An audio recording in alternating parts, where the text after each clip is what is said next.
इस ऑडियो में आप सभी का स्वागत है।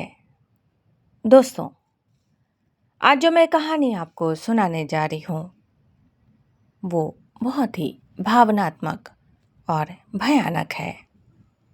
तो चलिए दोस्तों, कहानी शुरू करते हैं। भोपाल की वो सर्द रात,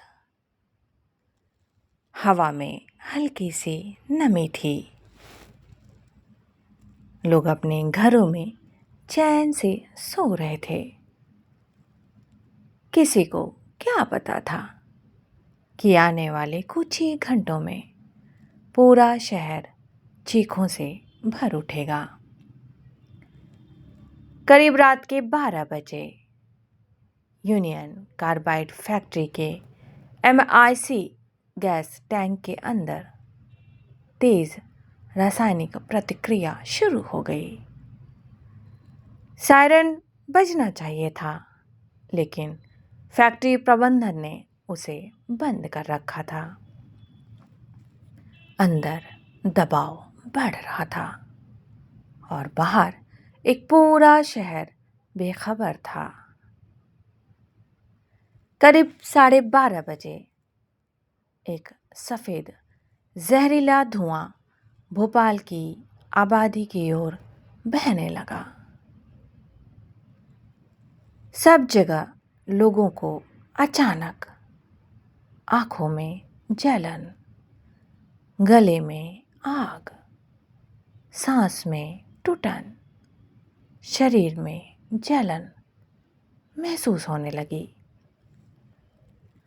डरे हुए लोग नींद से चीखते हुए उठने लगे। कोई अपनी बच्ची को उठाकर भाग रहा था। कोई बूढ़े माँ बाप को सहारा दे रहा था। कोई घर का दरवाजा बिना बंद किए भाग रहा था। हवा में मौत थी और हर सांस में एक जहर। एक पिता अपनी 8 साल की बेटी को गोद में लिए भाग रहा था। बेटी बार बार कह रही थी, पापा पापा पापा, जल जल जल जल रहा है, जल रहा है, सांस सांस नहीं आ रही, आ रही है, आ रही है, आ रही है।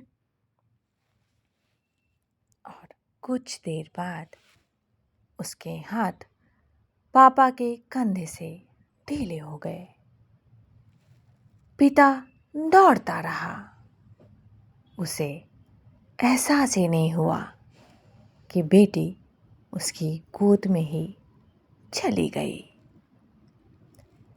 एक बूढ़ी माँ अपनी बहू के साथ भाग रही थी।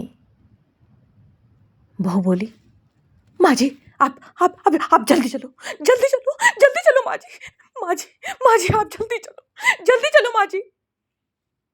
लेकिन माँ आगे नहीं बढ़ सकी। कुछ ही सेकंड में उनकी सांसें रुक गईं।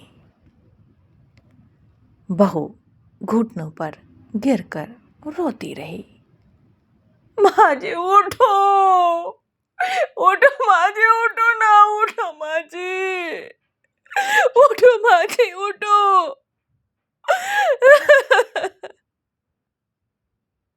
लेकिन रात ने किसी को नहीं छोड़ा। सुबह हुई तो सड़कों पर ऐसे दृश्य थे जिन्हें देखकर पत्थर भी रो पड़े। एक 5 साल की बच्ची अपनी माँ को हिलाकर कह रही थी, मम्मी मम्मी मम्मी, मैं पानी लेकर आई, मम्मी मम्मी उठो ना, मम्मी मम्मी उठो ना, मम्मी उठो, मम्मी मैं पानी लेकर आई हूँ, मम्मी उठो ना मम्मी। लेकिन उसकी माँ उसको कभी जवाब देने वाली नहीं थी। हमीदिया अस्पताल, पोस्ट ऑफिस के पास के अस्पताल, जहाँ जगह थी वहाँ लोग मर रहे थे। किसी की आंखें सूज चुकी थीं, कोई खून की खांसी कर रहा था, कोई जमीन पर तड़प रहा था, कोई अपने मर चुके बच्चे को छाती से चिपकाए बैठा था। डॉक्टरों के पास दवा कम थी, लोग ज्यादा थे। डॉक्टरों ने ऐसा दृश्य पहले कभी नहीं देखा था। 2-3 दिसंबर की दरमियानी रात में केवल भोपाल नहीं, पूरी दुनिया रो पड़ी।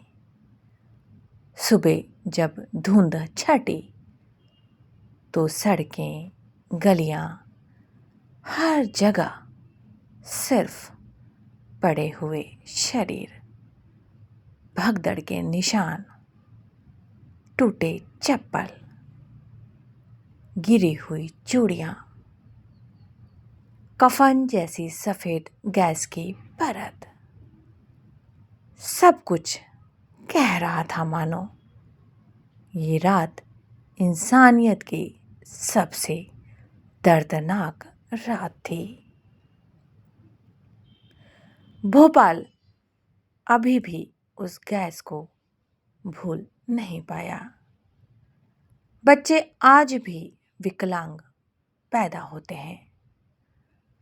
लोग आज भी फेफड़ों, आँखों और नसों की बीमारियों से जूझ रहे हैं।